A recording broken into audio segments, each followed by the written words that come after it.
Eiffel tower جو آج France کی پہچان سمجھا جاتا ہے اسے صرف 20 سال کے لیے بنایا گیا تھا۔ جی ہاں، جب اسے 1889 میں تعمیر کیا گیا تو حکومت نے سوچا تھا کہ کچھ عرصے بعد اسے گرا دیا جائے گا، مگر لوگوں کی دلچسپی اتنی بڑھی کہ وہ آج دنیا کی سب سے مشہور عمارت بن گئی۔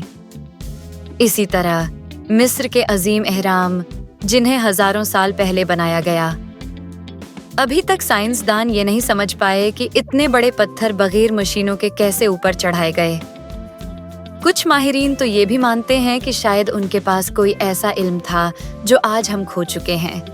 اور ایک اور حیرت انگیز بات، روم میں موجود کولوسیم جہاں کبھی خونریز لڑائیاں ہوتی تھیں، آج وہاں سیاح تصویریں کھنچواتے ہیں، مگر اس کے نیچے اب بھی زیر زمین وہ سرنگیں موجود ہیں جہاں شیر اور غلام رکھے جاتے تھے۔